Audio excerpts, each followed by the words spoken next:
Hello दोस्तों, आज मैं आप लोगों को जो टॉपिक सिखाने वाला हूँ, समझाने वाला हूँ, उस टॉपिक का नाम है एडमिशन ऑफ पार्टनर। हैं सर, आपने तो यहाँ पे डेथ ऑफ पार्टनर लिखा है, क्योंकि एडमिशन ऑफ पार्टनर और डेथ ऑफ पार्टनर दोनों की अकाउंटिंग जो ट्रीटमेंट है वो सेम है, कुछ अलग नहीं। तो जिन लोगों को एडमिशन ऑफ पार्टनर का सम सॉल्व करने आता है वो लोग आसानी से क्या कर सकते हैं, डेथ ऑफ पार्टनर का भी सम सॉल्व कर सकते हैं। इसलिए आज हम लोग जो टॉपिक सीखने वाले, समझने वाले, उस टॉपिक का नाम है डेथ ऑफ पार्टनर। और ये टॉपिक बोर्ड एग्जाम में 8 मार्क्स का वेटेज रखता है इसमें। और मेरी गारंटी है कि इसमें 8 में से 8 मार्क्स आपका आ जाएगा। कुछ ज्यादा मगजमारी नहीं, एकदम सिंपल है। जिस तरह आपको पता है कि एडमिशन ऑफ पार्टनर में 5 अकाउंट क्रिएट करने पड़ते थे, पर यहाँ पे ऐसा नहीं। यहाँ पे अपन को सिर्फ 3 अकाउंट या तो 2 अकाउंट क्रिएट करने पड़ेंगे। तो डिपेंड अपॉन सिचुएशन, जैसा क्वेश्चन में डेटा लिख के दिया रहेगा उसके हिसाब से हम लोग अकाउंट प्रिपेयर करना रहेगा। ठीक है। तब ये टॉपिक क्या होता है, ये क्या सिखाने की कोशिश करता है, पहले ये समझते हैं, फिर बाद में कहानी में आगे बढ़ते हैं। Let's start. तो समझो कि फॉर एग्जाम्पल कि ये कहानी है 3 दोस्तों की। एक है मिस्टर ए, एक है मिस्टर बी और एक है मिस्टर सी। तो तीनों को जिंदगी में बहुत सारा बहुत सारा बहुत सारा बहुत सारा बहुत सारा पैसा कमाना था। और किसी भी इंसान को अगर जिंदगी में बहुत सारा पैसा कमाना तो क्या करेगा? बिजनेस करेगा। और इंसान बिजनेस करके क्या कर सकते हैं? बहुत सारा पैसा कमा सकते हैं। बराबर।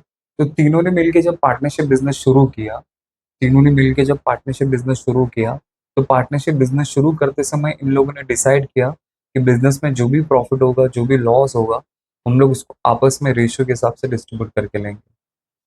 और इन लोगों ने रेशियो डिसाइड किया, समझो 3:2:1। ये रेशियो डिसाइड हुआ। अब ये क्यों हुआ, कैसे हुआ, हम लोग उसके बारे में बात नहीं करते, लेकिन सिंपल सा आप लोग ऐसा लॉजिक याद रख सकते हैं कि जो बंदा बिजनेस में जितना ज्यादा कैपिटल कंट्रीब्यूट करेगा, वो बंदा बिजनेस का उतना ज्यादा प्रॉफिट लेके जाएगा। तो अगर ये 3 हिस्सा लेके जा रहा है, इसका मतलब इसने ज्यादा कंट्रीब्यूट किया रहेगा। अगर ये 2 शेयर लेके जा रहा है तो इसने उससे कम कंट्रीब्यूट किया रहेगा। ये अगर 1 लेके जा रहा है तो ये सबसे कम कंट्रीब्यूट किया रहेगा। ठीक है। तो तीनों ने मिलकर एक बिजनेस पार्टनरशिप बिजनेस शुरू किया। तो जैसे जैसे वक्त बीतता गया, बीतता गया, बीतता गया, बीतता गया, बिजनेस का पहला साल खत्म हुआ और पहले साल में इनको प्रॉफिट हो गया। अब सोचो कि अगर बिजनेस में अब प्रॉफिट होगा तो कितने लोग में डिस्ट्रीब्यूट होगा? तो अगर बिजनेस में अगर प्रॉफिट होगा तो अभी 3 लोग में डिस्ट्रीब्यूट होगा। फिर वैसे वैसे जैसे जैसे वक्त बीतता गया, बीतता गया, बीतता गया, सेकेंड ईयर हो गया और इनको वापस प्रॉफिट हो गया, तो वापस 3 लोग में डिस्ट्रीब्यूट होगा। फिर थर्ड ईयर बीता, वापस पी हो गया। फिर फोर्थ ईयर हुआ, वापस सेल हो गया। फिर फिफ्थ ईयर हो गया, वापस सेल हो गया। तो इसका मतलब थर्ड ईयर में जो प्रॉफिट हुआ उसमें भी 3 लोग में डिस्ट्रीब्यूट होगा, फोर्थ ईयर में लॉस हो वो भी 3 लोग में डिस्ट्रीब्यूट होगा, और जो फिफ्थ ईयर में लॉस हो वो भी 3 लोग में डिस्ट्रीब्यूट होगा। तो ऐसे ही काफी साल चलते गए, चलते गए, चलते गए। तो समझो कि बिजनेस के 10 साल गुजर गए। और 10 ईयर जैसे शुरू हुआ, तो 10 ईयर जैसे शुरू हुआ का मतलब आप लोग ऐसा समझ सकते हैं कि हमारा जो साल शुरू होता है अप्रैल में शुरू होता है। तो अप्रैल, मई, जून, जुलाई, अगस्त, सितंबर, अक्टूबर, नवंबर, दिसंबर, जन, फेब, मार्च। तो ये समझो कि 11th ईयर।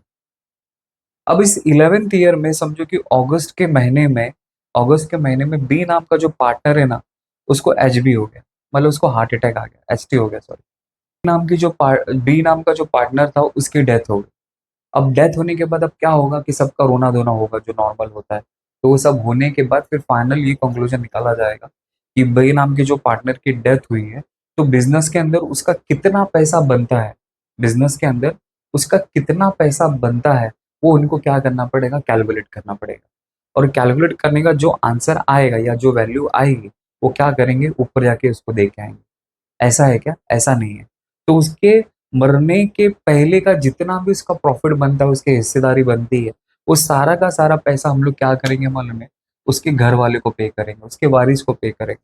तो वारिस कोई भी हो सकता है। तो आप लोग उसको बोल सकते हैं कि लीगल हेयर बोल सकते हैं उसको, या फिर लीगल रिप्रेजेंटेटिव बोल सकते हैं आप लोग, या फिर इसको लीगल एग्जीक्यूटर बोल सकते हैं। तो कोई भी नाम से इसको पुकारा जा सकता है। तो ये वारिस है, तो उनके वारिस को मिला जाएगा। जैसे अगर उनकी अगर वाइफ होगी तो वाइफ को पैसा मिल जाएगा।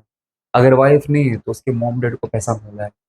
तो किसी न किसी घर वाले को क्या मिल जाएगा, पैसा मिल जाएगा। तो उसके घर वाले को कितना पैसा मिलना चाहिए, उसके घर वाले को कितना पैसा मिलना चाहिए, वो हिसाब किताब करने के लिए जो टॉपिक सीखना पड़ता है ना, उसी टॉपिक का नाम है डेथ ऑफ पार्टनर। मतलब हम लोग को यहाँ पे कैलकुलेट करना है कि उसकी हिस्सेदारी कितनी है। उसने बिजनेस में इतना साल काम किया तो उसके साल का कितना पैसा बनता है। तो वो हम लोग को यहाँ पे कैलकुलेट करके क्या करना है, शो करना है। बस यही हम लोग को तामझाम इस टॉपिक में के अंदर कर, और कुछ भी नहीं। मतलब जिस पार्टनर की डेथ हुई है उसके घर वाले को कितना पैसा मिलना चाहिए वही अपन को कैलकुलेट करना है। तो वो कैलकुलेट करने के लिए हम लोग को टोटल वही सब कुछ सेम घर बनाना है। जैसे नया मेहमान आता है तो कैसे हम लोग घर अकाउंट क्रिएट करते हैं, तो जब जाएगा तो अकाउंट में वैसे ही क्रिएट करेंगे। तो सबसे पहले हम लोग यहाँ पे अकाउंट क्रिएट करेंगे रीवैल्यूएशन अकाउंट। दूसरा अकाउंट होगा हमारा पार्टनर्स कैपिटल अकाउंट, और तीसरा अकाउंट यहाँ पे होगा बैलेंस शीट स्टेटमेंट। बस इसके अंदर यही तीन अकाउंट हम लोग को क्रिएट करना है, बाकी और कुछ नहीं। ना ही इसमें कैश बैंक आता है, ना ही गुडविल आता है। तो इसमें गुडविल का पैसा लेके नहीं आता है, मतलब ऑलरेडी पुराना कोई पार्टनर चला गया, भगवान को प्यारा हो, इसलिए यहाँ पे कैश कैश बैंक और गुडविल अकाउंट अपन को क्रिएट करने की जरूरत नहीं। बस ये तीन अकाउंट क्रिएट करना।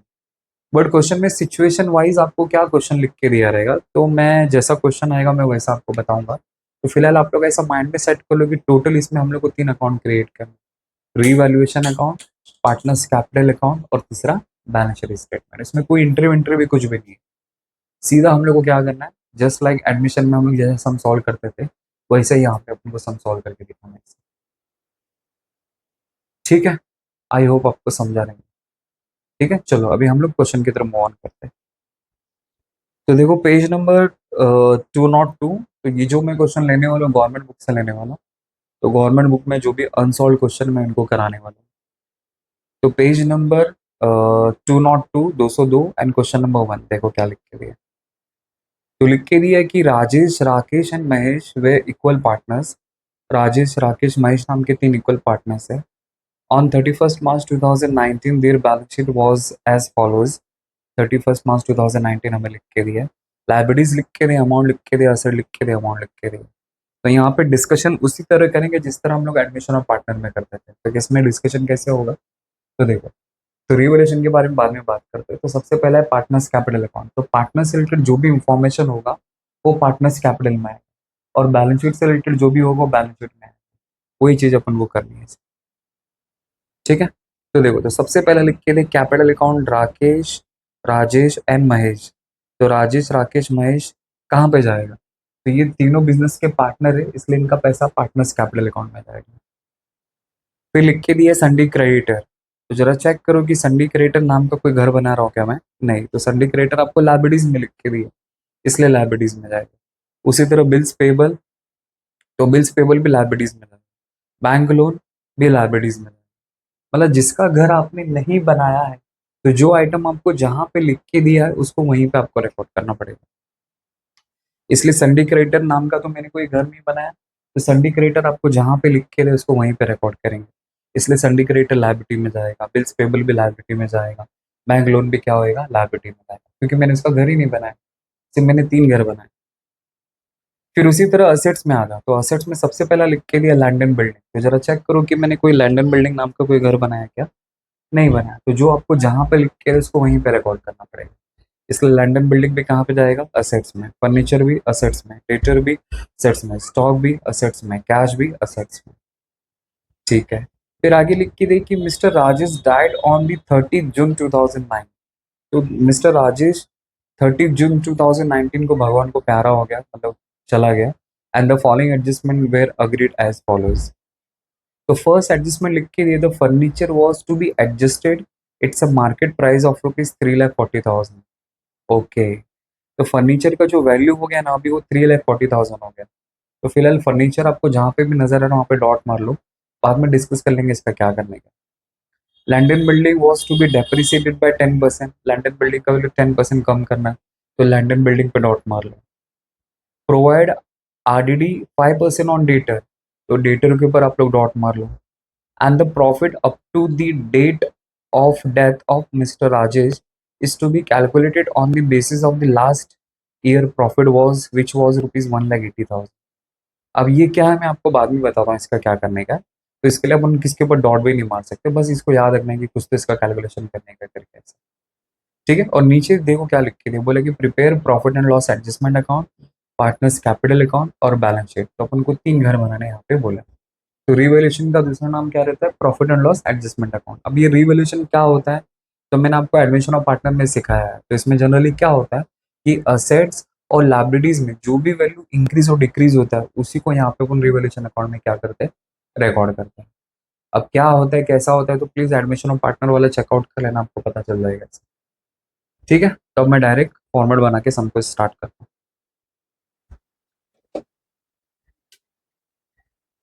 तो देखो मैंने इस तरह फॉर्मेट बना लिया।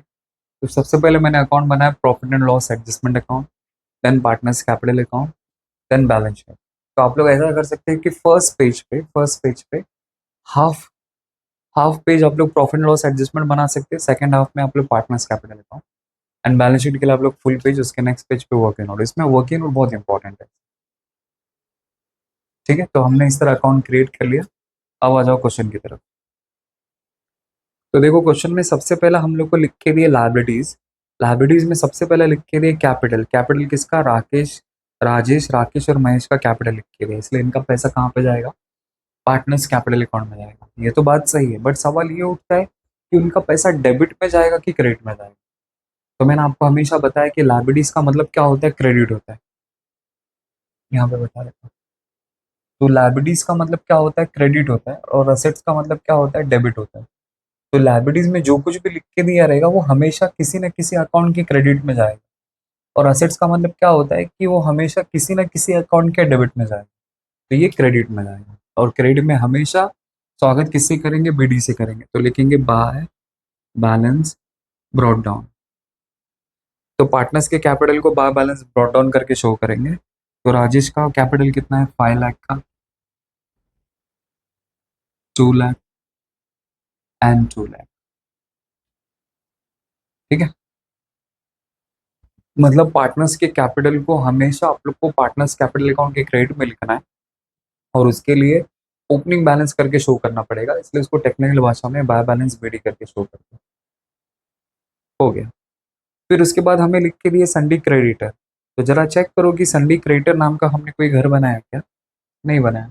तो संडी क्रेडिटर आपको कहाँ पे लिख के दिए, लाइबिलिटीज में लिख के दिए, इसलिए उसका पैसा कहाँ पे जाएगा, लाइबिलिटीज में जाएगा। बट लाइबिलिटी में ऐसा रूल है कि पहले आपको किसको प्रायोरिटी देना, कैपिटल को। तो यहाँ पे पहले कैपिटल अकाउंट लिखेंगे। अब जिस पार्टनर की डेथ हुई उसका नाम मत लिखना। तो किस पार्टनर की डेथ हुई है, राजेश, मतलब फर्स्ट पार्टनर। तो जो बच गया उनका नाम लिखेंगे। तो राकेश एंड महेश, उनका नाम लिखेंगे। फिर उसी के नीचे आप लोग लिख सकते हैं legal executor loan account.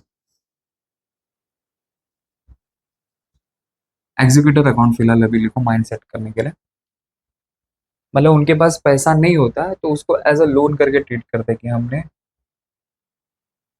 Loan लिया है करके, loan account. Executor loan account लिखो, लीगल एयर अकाउंट करके लिखो, या फिर लीगल रिप्रेजेंटेटिव अकाउंट करके, कुछ भी वर्ड आप लोग यूज। जिस पार्टनर की डेथ हुई उसके लिए, जो भी पार्टनर की डेथ होगी तो उसके लिए आपको लाइबिलिटीज में उसका नाम नहीं लिखना है। उसके घर वाले को इतना पैसा मिलेगा तो उसके लिए हम लोग उसके लिए टेक्निकल वर्ड यूज करेंगे, लीगल रिप्रेजेंटेटिव या फिर लीगल हेयर, या फिर आप लोग लीगल एग्जीक्यूटिव लोन अकाउंट करके शो कर सकते हैं। ठीक है, तो ऐसा उनके पास पैसा नहीं होता तो ऐसा कंसिडर किया था कि हम उनसे लोन लिए करके, तो पैसा आने तो कल देना पड़ेगा। चलो, अब उसके बाद हमें लिख के दिए संडी क्रेडिटर। तो संडी क्रेडिटर को मैं रिकॉर्ड कर लेता हूँ।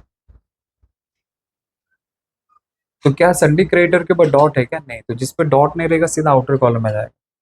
इसका वैल्यू कितना लिख के दे मेरे को, 90,000। तो आउटर में 90,000। फिर उसी तरह बिल्स पेबल, उस पर भी कोई डॉट नहीं है, तो सीधा उसका वैल्यू आ जाएगा यहाँ पे 60,000। फिर उसके बाद बैंक लोन, उस पर भी कोई डॉट नहीं है, इसलिए सीधा वो भी आउटर में जाएगा। कितना, 1,50,000। इस तरह मैंने लायबिलिटीज को पोस्ट कर दिया। अब आएंगे असेट्स में। अब असेट में भी सारे की सारे आइटम किस में जाने वाले, असेट्स में जाने वाले। तो सबसे पहले हम लोग को लिख के दिया लैंड एंड बिल्डिंग। तो लैंड एंड बिल्डिंग कितना लिख के दिया, 4 लाख। क्या उसके ऊपर डॉट है क्या, हाँ है। तो इनर वाली कॉलम में लिखेंगे और एक से दो जगह छोड़ेंगे। देन फर्नीचर, फर्नीचर पे डॉट है क्या, हाँ है, क्योंकि फर्नीचर के बारे में नीचे कुछ लिख के दिया है, इसलिए उसको भी इनर कॉलम में लिखेंगे 3 लाख। फिर उसके बाद डेटर्स। अब डेटर पे भी डॉट है क्या, हाँ है, तो उसको भी इनर में लिखेंगे 3 लाख। देन स्टॉक, स्टॉक पे भी डॉट है क्या? स्टॉक पे डॉट नहीं है तो सीधा बाहर जाएगा आउटर कॉलम में। कितना? 1 लाख। देन कैश, तो कैश पे तो कोई डॉट नहीं है, इसलिए 1 लाख इधर आता है। तो इस तरह मैंने अपने पूरे बैलेंस शीट को क्या कर दिया, पोस्ट कर दिया। बहुत सिंपल है, मतलब जैसे हम लोग एडमिशन में करते वैसे ही करना। तो ये मैंने पोस्ट कर दिया। ठीक है, अब फर्स्ट एडजस्टमेंट के बारे में रेट करते हैं। तो फर्स्ट एडजस्टमेंट क्या लिख के दिया है कि furniture was to be adjusted to its a market price of ₹3,40,000। तो बोला कि फर्नीचर को आपको एडजस्ट करना है या उसको लेके जाना है। कौन सी प्राइस पे लेके जाना है? मार्केट प्राइस पे लेके जाना है। और मार्केट प्राइस कितना हो गया? 3,40,000 हो गया। तो जरा चेक करो कि पहले आपका फर्नीचर कितने का था? 3 लाख रुपीज का था। अभी मार्केट में इसकी वैल्यू कितनी होगी? 3,40,000 हो गई। तो बताओ उसका वैल्यू इंक्रीज हो रहा है कि डिक्रीज हो रहा है? तो इसका वैल्यू इंक्रीज हो रहा है। तो जब किसी असेट्स का वैल्यू अगर इंक्रीज होता है तो इसको बोलते हैं एप्रिसिएशन। तो जब भी किसी एसेट्स का वैल्यू अगर इंक्रीज होगा तो उसके लिए टेक्निकल वर्ड यूज करेंगे एप्रिसिएशन। और जब किसी एसेट्स का वैल्यू डिक्रीज होता है तो उसके लिए टेक्निकल वर्ड यूज करेंगे डेप्रिसिएशन। तो यहाँ पे तो एप्रिसिएशन है, तो एप्रिसिएशन होगा तो आपको प्लस करना है, डेप्रिसिएशन होगा तो माइनस करना है। तो यहाँ पे हम लोग प्लस करेंगे एप्रिसिएशन। तो एप्रिसिएशन कितना है? 40,000। तो याद आएगा 3,40,000। ये हो गया फर्स्ट। फिर रीवैल्यूएशन अकाउंट के लिए मैंने आपको एक लॉजिक दिया था। अगर एडजस्टमेंट पढ़ने के बाद अगर आपको दुख हो रहा है, दुख का मतलब होता है लॉस हो रहा है, तो उस लॉस को आपको रीवैल्यूएशन के डेबिट में लिखना है। अगर एडजस्टमेंट पढ़ने के बाद अगर आपको खुशी हो रही है, खुशी का मतलब होता है कि आपको प्रॉफिट हो रहा है, तो उस प्रॉफिट को आपको रीवैल्यूएशन के क्रेडिट में रिकॉर्ड करना है। ये आपको लॉजिक याद है। तो सोचो यहाँ पे आपके फर्नीचर का वैल्यू इंक्रीज हो रहा है। अगर फर्नीचर का वैल्यू इंक्रीज होगा तो आपकी चीज का वैल्यू इंक्रीज हो रहा है। तो ये तो आपके लिए खुशी की बात है। तो खुशी होगी तो उसको कहाँ पे रिकॉर्ड करेंगे? रीवैल्यूएशन के क्रेडिट में। और रीवैल्यूएशन का दूसरा नाम क्या रहता है? Profit loss account. इसलिए क्रेडिट में लिखेंगे बाय फर्नीचर अकाउंट। और वैल्यू उतना ही लिखेंगे जितना इंक्रीज होगा। तो यहाँ पे 40,000 आए। अब ये वाले एडजस्टमेंट में बहुत सारे बच्चे लोग गलती क्या करते हैं मालूम है? कि आपको देखो एडजस्टमेंट में वैल्यू लिख के दिए 3,40,000। तो बच्चा क्या करता है मालूम है? कि ये फर्नीचर में प्लस करेगा एप्रिसिएशन 3,40,000 और ऐड करके यहाँ पे 6,40,000 और यहीं पे उसका आंसर गलत हो जाएगा। तो आपको वहां पे वो फाइनल वैल्यू लिख के दिया है कि अभी उसका वैल्यू इतना टोटलिटी में हो चुका है। तो वो जो वैल्यू लिख के दिया रहता ना, आप सीधा उसको बाहर लिख सकते हो। फिर उसमें से उसका डिफरेंस वैल्यू निकाल के उसको अंदर लिखो आप लोग। ये बिल्कुल गलती मत करना कि जो आपको वहां पे वैल्यू लिख के दिया है वही आप लोग इसके अंदर ऐड करोगे। आपको डिफरेंस वैल्यू चेकआउट करना है। मतलब आपको ये सोचना है कि पहले कितना था, अब कितना हो गया। तो जितना भी इंक्रीज होगा, जितना भी डिक्रीज होगा, उतना वैल्यू आपको वहां पे रिकॉर्ड करना है। बस ये चीज आपको अच्छी तरह से याद रखनी है इसके अंदर। और बच्चे लोग गलती क्या करते हैं उसके अंदर, वही वैल्यू जो आपको एडजस्टमेंट में लिख के दिया रहता है वही वैल्यू बच्चे लोग वहां पे ऐड करते हैं और इस तरह सोचते हैं कि उनका आंसर राइट है, पर हकीकत में वो गलत हो जाता है। ठीक है, चलो नेक्स्ट सेकंड एडजस्टमेंट लिख के दिए कि land and building was to be depreciated by 10%। Okay, तो लैंडन बिल्डिंग का वैल्यू 10% क्या हो गया? डेप्रिसिएट हो गया। डेप्रिसिएट का मतलब होता है कि कम करने बोलो। तो लैंडन बिल्डिंग कितना है? 4 लाख। तो 4 लाख का 10%, तो 4 लाख का 10% कैसे निकालेंगे? 4 लाख इंटू 10%, तो 10/100 करना है आपको। तो जीरो से जीरो गया, जीरो से जीरो गया, वन से वन गया, तो आंसर आता है 40,000। तो यहाँ पे आपको 40,000 लिखना है माइनस डेप्रिसिएशन 40,000। तो आ जाएगा 3,60,000। अब इसका सेकंड इफेक्ट, तो अगर आपके असेट्स का वैल्यू कम हो रहा है तो डेप्रिसिएशन इसलिए माइनस करते हो, मैंने कर दी। तो जब असेट्स का वैल्यू कम होता है तो ये हमारे लिए दुख की बात है। दुख मतलब लॉस। तो लॉस को कहाँ पे रिकॉर्ड करेंगे? रिवैल्यूएशन के डेबिट में। इसलिए रिवैल्यूएशन के डेबिट में जाऊंगा और मैं यहाँ पे लिखूंगा टू लैंडन बिल्डिंग अकाउंट। कितना दुख दिया उसने? 40,000। तो 40,000 बस। जस्ट लाइक मैं वैसे ही सम कर रहा हूँ जैसे हम लोग एडमिशन में करते हैं। तो जिन बच्चों को एडमिशन ऑफ पार्टनर बहुत अच्छी तरह से आता है तो उनके लिए डेथ ऑफ पार्टनर बहुत ईजी है। और जिनको नहीं आता उनको थोड़ा डिफिकल्टीज हो सकती है, बट उसके बेसिस पे एक आइडिया तो ले सकते हैं बच्चा क्या मतलब सम कैसे करना है करके। ठीक है, चलो आगे बढ़ते हैं। अब थर्ड एडजस्टमेंट क्या लिख के दिए कि provide RDD 5% on debtors. Okay, तो डेटर के ऊपर मुझे 5% का डाउट है, 5% का। तो डेटर कितना है, देखो यहाँ पे 3 लाख, तो 3 लाख का आपको 5% निकालना है। तो कैसे निकालेंगे, 3 लाख इंटू 5/100। तो 0 से 0 गया, 0 से 0 गया, तो 3 5 जा 15, और ये 30, तो 15,000 हो गया। तो आरडीडी का मतलब होता है reserve for doubtful debts, reserve for doubtful debts. इसका मतलब क्या हुआ कि मैंने किसी को पैसा दिया है और सामने वाला बोलता है कि कल आना, परसों आना, सरसों आना, तरसों आना, मरसों आना, जरसों आना। तो मैं ऐसा ऐसा एक उम्मीद बना लेता हूँ कि शायद वो मेरा पैसा देने वाला है। वो पैसा मेरा लेके भागा नहीं है, अभी भी उधर ही है, बट मेरे को क्या कर रहा है, आज नहीं तो कल दूंगा, कल नहीं तो परसों दूंगा, परसों नहीं तो सरसों दूंगा। तो ऐसी बातें बना रहा है वो पैसा नहीं देने के लिए। तो मैं ऐसा एक उम्मीद बना लेता, शायद मेरे को इतना पैसा नहीं मिलने वाला। तो अगर मुझे इतना पैसा नहीं मिलने वाला है, तो मेरा पैसा कम होगा कि ज़्यादा हो जाएगा, कम हो जाएगा। इसलिए आपको उसमें से कम करना पड़ेगा। इसलिए जब भी आपको क्वेश्चन में डेटर लिख के दी, आरडीडी लिख के दिया है, तो माइनस आर मेरी दी दी। बहुत सारे बच्चे लोग डेप्रिसिएशन लिख देते, तो ऐसा बिल्कुल मत करना कि डेटर एक कस्टमर होता है, इंसान है, तो इंसान मतलब इंसान के लिए आप लोग डेप्रिसिएशन एप्रिसिएशन वर्ड यूज नहीं कर सकते। इसलिए आपको वहां पे वर्ड क्या यूज करना, आरडीडी करके। तो आरडीडी कितने का हो जाएगा, 15,000। तो ये आ जाएगा 2,85,000। ठीक है। अब असेट्स में कोई भी चीज अगर कम होती है, माइनस होती है, तो ये अपने लिए लॉस होता है। लॉस मतलब दुख होता है। तो जब भी दुख की बात होगी तो रिवोल्यूशन के कौन से साइड में आ जाएगा, डेबिट साइड। तो हम लोग को डेबिट में लिखना है।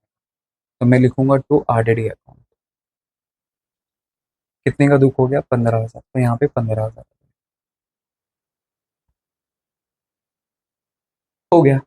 नेक्स्ट, नेक्स्ट लिख के दिए, वेरी इंपॉर्टेंट, ये एडजस्टमेंट बहुत इंपॉर्टेंट है। मतलब मोस्ट ऑफ दीज एग्जाम में तो आपको ये चीज याद रखनी है सर। Calculation of profit. तो देखो क्या लिख के दिया, profit up to the date of death. तो प्रॉफिट दिया जा रहा है डेथ ऑफ पार्टनर को, up to the date of death. तो जरा चेक करो कि जिस पार्टनर की डेथ हुई है कौन सी तारीख को हुई है, तो 30 जून को उसकी डेथ हुई है।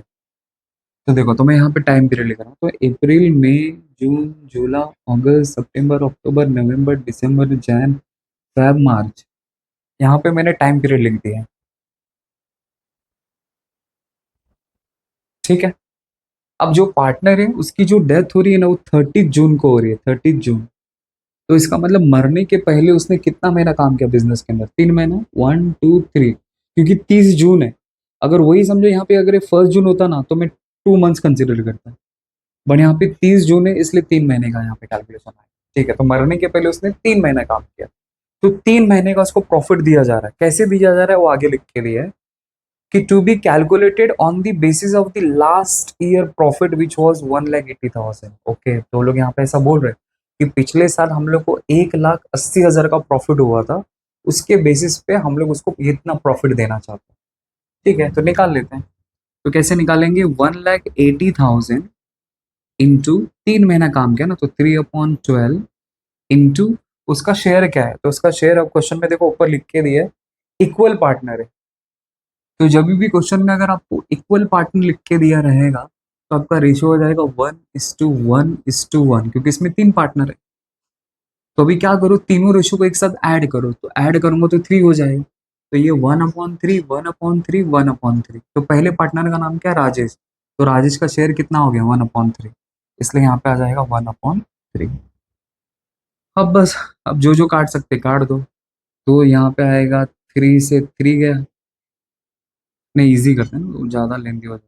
ऐसा करता हूँ, 3 1 जा 3, 3 4 जा 12, फिर यहाँ पे 3 6 जा 18, फिर इसको इससे डिवाइड करें 15, तो यहाँ पे आ जाएगा 15,000। इसको अगर कैलकुलेट करूंगा तो आंसर कितना आएगा, 15,000। आप लोग चेकआउट कर लेना क्या आता है करके। तो कैलकुलेशन किया तो उसके हिस्से का प्रॉफिट कितना बनता है, 15,000। तो ये एक्चुअल प्रॉफिट नहीं है, ये एक एस्टिमेटेड प्रॉफिट है। तो एस्टिमेटेड प्रॉफिट के लिए वो लोग एक टेम्पररी अकाउंट क्रिएट करते हैं, जिसको बोलते हैं profit and loss suspense account. क्योंकि हम लोग यहाँ पे profit and loss, actual profit and loss account नहीं लिख सकते। तो उसके लिए हम लोग एक टेम्पररी अकाउंट क्रिएट करें, तो टेम्पररी अकाउंट क्रिएट करने के लिए हम लोग को सस्पेंस अकाउंट क्रिएट करना पड़ता है। इसलिए इसको जो प्रॉफिट दिया जा रहा है 15,000 का, ये उसके अकाउंट में क्या हो जाएगा, क्रेडिट हो जाएगा। तो मैं यहाँ पे लिखूंगा by profit and loss suspense account, और सीधा उसके खाते में जाके 15,000 लिख। 15,000 मतलब हमने जो प्रॉफिट दिया है वो एक्चुअल प्रॉफिट नहीं है, वो एस्टिमेटेड प्रॉफिट है। और एक्चुअल प्रॉफिट कब आएगा? जब मैं अपना फाइनल अकाउंट बनाऊंगा। तो फाइनल अकाउंट कब बनाऊंगा? जब मैं ट्रेडिंग पीएनएल वो सब बनाऊंगा, तब जाके मेरा एक्चुअल प्रॉफिट मुझे पता चलेगा। लेकिन फिलहाल हम लोग बीच में कैलकुलेशन कर रहे हैं, तो एक अंदाजा, एक ऐसा सोच रहे कि पिछले साल हमने इतना पैसा कमाया था, तो शायद इस बार भी उसके आसपास पैसा कमाएंगे, इसलिए इसको एक एस्टिमेटेड प्रॉफिट दे रहे हैं। तो एस्टिमेटेड प्रॉफिट देने के लिए एक टेम्परेरी अकाउंट क्रिएट किया जाता है, जिसको बोलते हैं सस्पेंस अकाउंट। तो उस अकाउंट में ऐसा एक रूल होता है कि जब भी आपको नहीं पता चलता कि किस अकाउंट को डेबिट करना है, किस अकाउंट को क्रेडिट करना है, या फिर मुझे पता नहीं चल पा रहा है कि किससे पैसा आया किससे पैसा नहीं आया, तो वैसे सिनारे में आपको एक अलग से सस्पेंस अकाउंट क्रिएट करना पड़ता है। और जब हम लोग को पता चल जाता है कि भाई इस पार्टी से हमें पैसा मिला था एक्चुअल में, फिर उसके अकाउंट को फिर उसको रिप्लेस करके उसका नाम वहाँ पे ऐड ऑन कर देते हैं। तो इसी तरह बिजनेस में हम लोग टेम्परेरी यहाँ पे सस्पेंस अकाउंट क्रिएट करें, इसलिए यहाँ पे आपको प्रॉफिट लॉस सस्पेंस अकाउंट लिखना है। तो देखो, तो फर्स्ट इफेक्ट इधर आ गया, यहाँ पे तो आ ही नहीं सकता सेकंड इफेक्ट। सेकंड इफेक्ट इधर आएगा, तो ये लायबिलिटीज है और दूसरा असेट्स है, तो किधर आना चाहिए? तो पहला इफेक्ट आपने क्रेडिट में दिया, तो दूसरा इफेक्ट आपका किधर आना चाहिए? डेबिट में आना चाहिए, इसलिए असेट्स में आ जाए, तब जाके आपका अकाउंट टैली हो पाएगा। तो profit and loss suspense account, यहाँ पे 15,000, बस। तो दो इफेक्ट देना है। तो फर्स्ट इफेक्ट मैंने यहाँ पे लिखा, सेकंड इफेक्ट यहाँ पे लिखा। अगर बैलेंस शीट आप लोग बना रहे हैं तो, अगर बैलेंस शीट नहीं बना रहे तो सिर्फ वन फर्स्ट इफेक्ट ही यहाँ पे आएगा।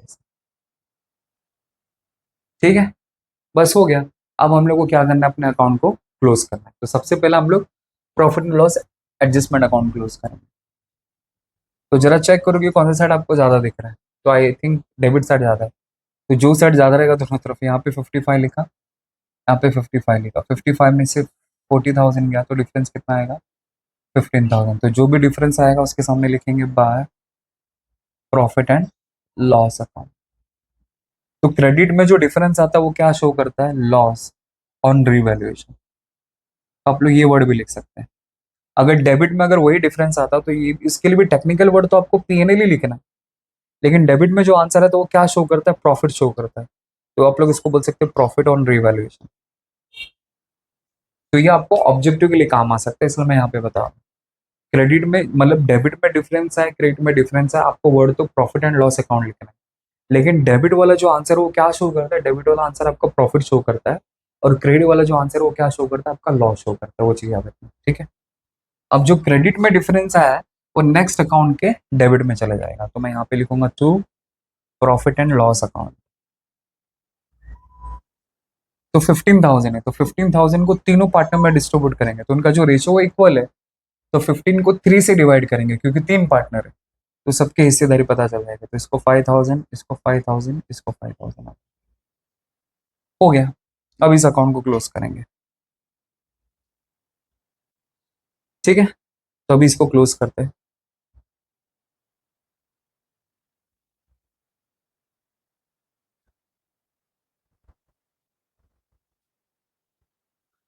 तो राजेश का क्या लग रहा है? डेबिट साइड ज्यादा दिखेगा कि क्रेडिट साइड? तो आई थिंक क्रेडिट साइड। तो 5 और 15, तो 5,15,000। तो सेम यहाँ पे वही लिखेंगे 5,15,000। अब 5,15,000 में से 5,00,000 गया, तो 5,000 गया, तो 5,10,000। तो जो पार्टनर की डेथ हो जाती है उसके लिए आगे आपको लिखना है लीगल एयर अकाउंट, मतलब उसके वारिस को पैसा मिले, ठीक है। अब हम लोग राकेश को क्लोज करते हैं। तो कौन से साइड दिख रहा है? Credit side. तो 2,00,000 यहाँ पे लिखा, 2,00,000 यहाँ पे लिखा। अब 2,00,000 में से 5,000 माइनस करूंगा तो कितना आएगा?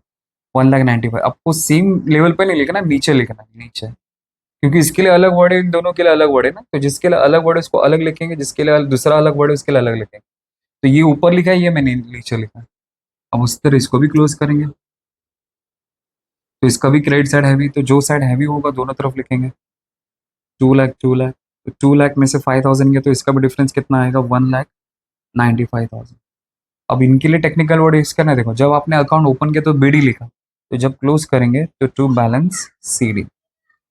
अब ये तीनों आंसर उठा के यहाँ पे लिखेंगे। तो देखो, तो राकेश का कितना डिफरेंस, सीधा बाहर ही लेता हूँ। तो राकेश का जो डिफरेंस है 1,95,000, इसका भी 1,95,000। अब उसके घर वाले को जो लीगल एयर करके, मैंने एयर अकाउंट नहीं है यहाँ पे जो लिखा है लीगल एयर अकाउंट, कितना 5,10,000, तो उसके घर वाले को इतना पैसा मिलेगा, तो सीधा बाहर। तो मैंने एग्जीक्यूटर लिखा है, एयर अकाउंट करके लिख लेना चाहिए। हो गया। अब क्या करेंगे, इसके अकाउंट को क्लोज करेंगे, तो चेक करेंगे कौन सा साइड ज़्यादा क्या है करके। तो मैं तो कैल्सी यूज़ करूँ, बट आपको तो कैल्सी अलाउ नहीं है।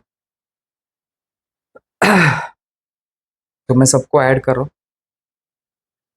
तो 1,95,000 इंटू 2, तो 3,90,000 प्लस 5,10,000 प्लस 1,50,000 प्लस 1,50,000, तो 12 लाख आता है।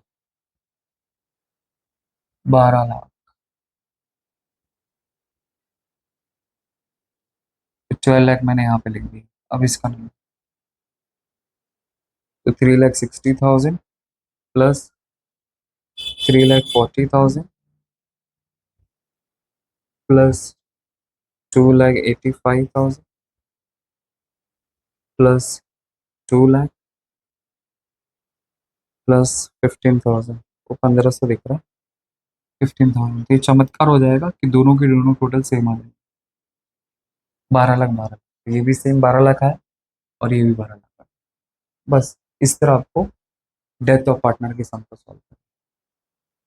बहुत इजी है, कुछ नहीं है, मतलब अगर आप लोग नोटिस करेंगे तो ये just like admission of partner वाला ही सब है। सिर्फ इसमें ये वाला प्रॉफिट लॉस कैलकुलेशन वाला आपको याद रखना है कि जिस पार्टनर की डेथ हुई है, अगर उसको प्रॉफिट दिया जा रहा है, तो प्रॉफिट कैसे कैलकुलेट करना है आपको याद रखना है। तो profit into share into time period, उसने कितना महीना काम किया, ये आपको 3 चीज उसके अंदर कंसिडर करके आपको कैलकुलेट करना है। तो उसके लिए टेक्निकल वर्ड भी क्या यूज करना है, profit and loss suspense account, ये आपको क्रिएट करना है बस। अगर आपने फिर इसका दो इफेक्ट देने का, तो एक पार्टनर्स कैपिटल की क्रेडिट में आएगा क्योंकि उसको पैसा मिलने वाला है, और दूसरा फर्स्ट इफेक्ट क्रेडिट होता है, दूसरा इफेक्ट डेबिट में आएगा। तो इधर आपके पास ठीक है। आई होप आपको समझा रहे। Thank you so much.